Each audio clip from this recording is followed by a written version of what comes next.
বিরি বাবা অর্থাৎ ডক্টর ফয়জুল হক এই মুহূর্তে ওনার নামের সাথে বিড়িখোরদের সাপোর্ট করা নিয়ে একটা বক্তব্য খুবই ভাইরাল হয়ে গেছে। আমি সেই ভাইরাল ভিডিওর দিকে যাচ্ছি না, তবে ডক্টর ফয়জুল হক ওনার মতন উড়ে এসে জুড়ে বসা যে প্রার্থীগুলো আছে, অথবা জানেন যে তিনি আগে থেকে জামাতের কর্মী ছিলেন কিনা, তো এই লোক হঠাৎ করে গতকালকে যে বক্তব্য দিয়েছে সেই বক্তব্যের সপক্ষে এরপরে লাইভে এসে কিছু যুক্তি দিয়েছেন, কিন্তু জনগণের কাছে হাসির পাত্র হয়ে গেছেন। আসলে ডক্টর ফয়জুল হককে আমরা কিভাবে চিনি? তিনি কি জামাতের কোনো নেতা? না। 2015 সাল থেকে আপনারা সকলে জানেন যে ডক্টর ফয়জুল হক সাবেক একজন প্রবাসী, মালয়েশিয়াতে ছিলেন। 2015 সালে বিএনপির মালয়েশিয়া কমিটির সহ সমাজ কল্যাণ বিষয়ক সম্পাদক, সম্ভবত সেই পদে তিনি পদে ছিলেন। এমনকি যে আওয়ামী লীগকে নিয়ে দিনরাত তিনি গালাগালি করছেন শেখ হাসিনা নির্বাচন নিয়ে, সেই আওয়ামী লীগের সময় 2018 সালে ঝালকাঠি 1 এবং ঝালকাঠি 2 এই আসন থেকে মনোনয়ন প্রত্যাশী ছিলেন। তো আপনিও তো ভাই আওয়ামী লীগের সহযোগী।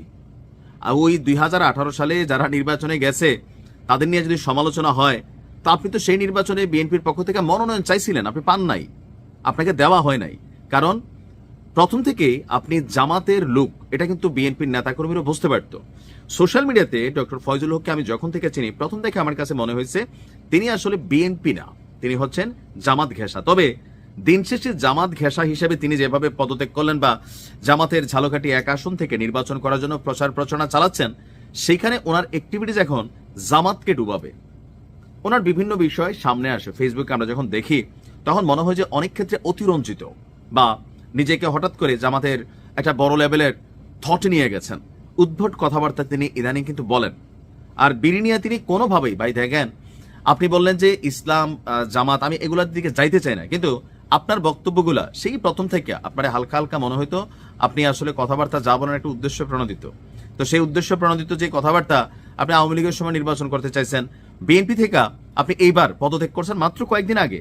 এটা জানেন তো যে মাত্র কয়েকদিন আগে উনি পদত্যাগ করছেন যখন মনোনয়নের ইস্যু আসলো। আর বিএনপির প্রত্যেক আসনে এলাকায় যারা ত্যাগী নেতা কর্মী ছিল তারাই মনোনয়ন পাবে। ডক্টর ফয়জুল হক বুঝতে পারতেছিল যে এই লোককে মনোনয়ন দিবে না, যার কারণে সুযোগ বুঝে বিএনপি থেকে সটকে গেছেন। যদি বিএনপির পক্ষে তিনি ওই রকম শক্ত কোনো আওয়াজ তুলেননি, আমি ওনার ওই রকম বক্তব্য দেখি নাই। তো এখন তিনি যখন বিএনপি থেকে জামাতে গেলেন, জামাত তাকে মূল্যায়ন করছে। তবে জামাতের আমার মনে হয় যে এরকম ফয়জুল হকদের ব্যাপারে আপনাদের একটু সতর্ক হওয়া উচিত। থাকে না যে এই মুহূর্তে জামাতের যে ভাইবটা আছে, এই যে ধরেন জান্নাতের টিকিট বেচার একটা কথা ঘুরিয়ে ঘুরিয়ে, এটা কিন্তু একটু সুফ হয়েছিল। কিন্তু এই ফয়জুল হক ওরফে বিরি বাবা, তিনি কিন্তু এই জান্নাতের টিকিটের বিষয়ে আবার সামনে নিয়ে আসলেন যে একজন বিরিখোর দাড়ি পাল্লারে ভোট দেওয়া হয়তো আল্লাহ, ভাই একজন মানুষকে আল্লাহ সারা জীবন গুনাহ করছে, যে কোনো কারণে আল্লাহ তারা মাফ করতে পারে। একজন ইমানদার, একজন মুমিন কখনো আল্লাহর রহমত থেকে নিরাশ হয় না। আল্লাহ বলছে তুমি যতই পাপ করো আমার কাছে হাত তুলো, তবা করো, মাফ করে দিব। ওইটা একটা ভার্সন। কিন্তু জামাতের দাড়ি পাল্লার ইস্যুতে, ভাই দাড়ি পাল্লারে যারা ভোট দিবে এমনি দিব। এই ডক্টর ফয়জুল হকের কথার কারণে কিছু ভোট যদি নষ্ট হয়, আসবে না। মানে মোশাররফ করিমের একটা নাটক ছিলাম, ওয়াও না ওয়াও তো বাড়াবাড়ি, মানে নাটকটার নাম।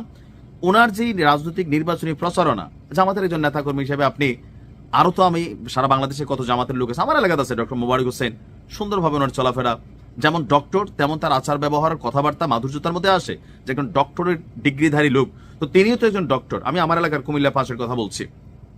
তো এই ডক্টর ফয়জুল হক একজন ডক্টর, ওনার কথাবার্তার মধ্যে না আছে শুদ্ধ ভাষা, আচ্ছা যাই হোক এটা জরুরি না, কিন্তু না আছে ওরকম মাধুর্যতা, না আছে জ্ঞানের কোনো পরিচয়। মনে হচ্ছে একদম অর্ডিনারি একটা কমন পিপল আসছে, উইরা এসে জামাতের মধ্যে জুইরা বসছে।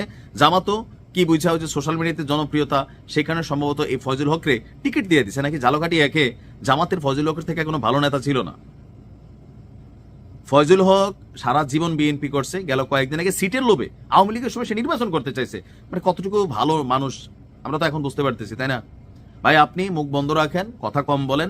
জামাতে যারা ভোট দেওয়ার এমনি দিবে, আপনি দাড়ি পাল্লারে ভোট দিয়ে জান্নাতে যাওয়ার একটা মাফের সুযোগ, এইসব কথাবার্তা জামাতের ভোটের মাঝে প্রভাব ফেলবে। ইদানিং সময় জামাতের কিছু কিছু নেতারা এই জান্নাতের টিকিট বা জান্নাতের যে লোভ দেখাচ্ছেন, বাংলাদেশের মানুষ যেগুলো পছন্দ করে না, আপনারা হয়তো বোঝেন না।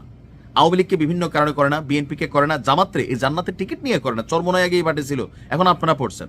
এমনকি তিনি দলের থেকে পদত্যাগের হিসাবে বিএনপিতে যাওয়ার সময় ভালো একটা বাসও দিয়ে গেছেন।